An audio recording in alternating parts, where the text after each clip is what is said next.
बेटा मैं तुझे काफी देर से देख रहा हूँ, आप मुझे बहुत परेशान नजर आ रहे हो और आपकी चाय भी ठंडी हो गई है।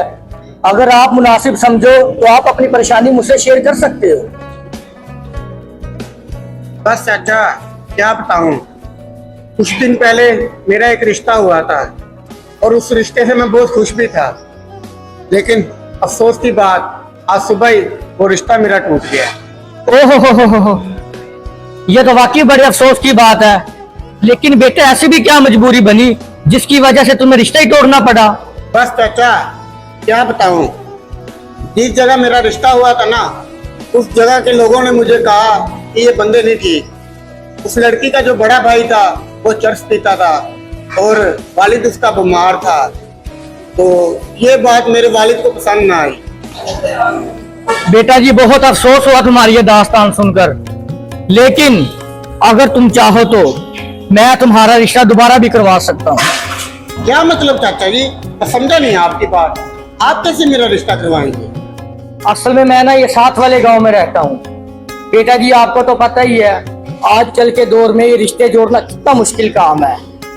वो मीनार वाली मस्जिद के साथ वाली गली में चौथे नंबर वाला घर मेरा है। अगर आप मुनासिब समझो तो मैं अपनी बेटी का रिश्ता आपसे करना चाहता हूँ। अरे वाह चाचा जी वाह, अभी 2 मिनट हुए हैं हमारी मुलाकात हुई को और आपने रिश्ता जोड़ने की बात कर दी। चलो अगर किस्मत में ऐसे ही लिखा है तो आप मुझे अपना नंबर दे दे, मैं सुबह ही अपने वालिदैन के साथ आपके घर चक्कर लगाऊंगा। क्यों नहीं बेटा, नंबर नोट करो 0317 80 88 605।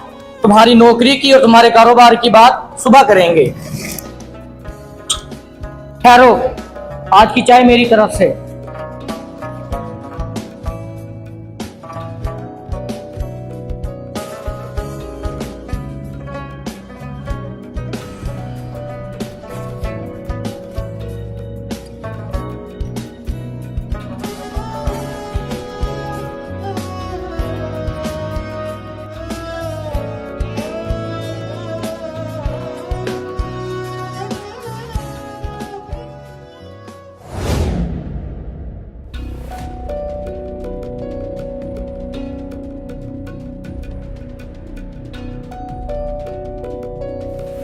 अरे भाई एक सेकंड बात सुनना।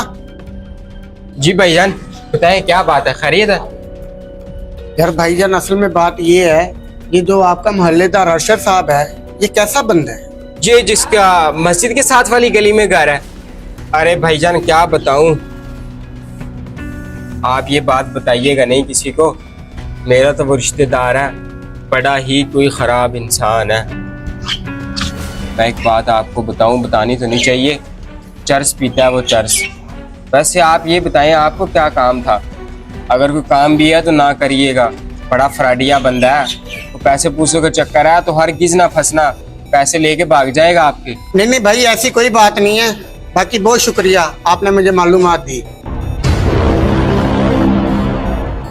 मुझे ऐसा क्यों लग रहा है दाल में जरूर कुछ काला है। अरशद कहीं इस लड़के के साथ बिजनेस के चक्करों में तो नहीं, ये ना हो कहीं वो मुझसे आगे निकल जाए। अच्छा भड़काया मैंने भी इसको, अब तो इसने कोई काम करना भी होगा तो नहीं करेगा उसका। माफ करना चाचा जी, ये बातें मैं आपको बताना तो नहीं चाहता था, लेकिन ये बातें मैं नहीं, ये आपके मोहल्लेदार कर रहे हैं।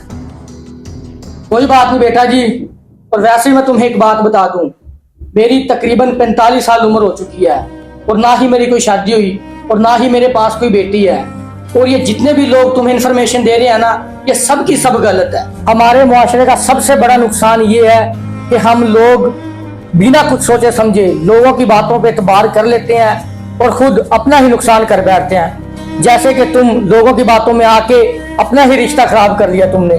चाचा जी उनके मोहल्ले वालों से भी मैंने मालूमात ली थी, उन्होंने मुझे खुद बताया कि ये बंदे ठीक नहीं है। बेटा जी तुम्हें एक बात बताता चलूं, जहां तुम्हारा पहले रिश्ता हुआ था वो मेरे जानने वाले हैं। जिस वक्त लड़की के वालिद ने आकर मुझे बताया कि तुमने लोगों की बातों में आके वो रिश्ता तोड़ दिया, मैंने सोचा क्यों ना ये रिश्ता दोबारा जोड़ा जाए तुमसे। और फिर कल इत्तेफाकन तुम मुझे होटल में नजर आए।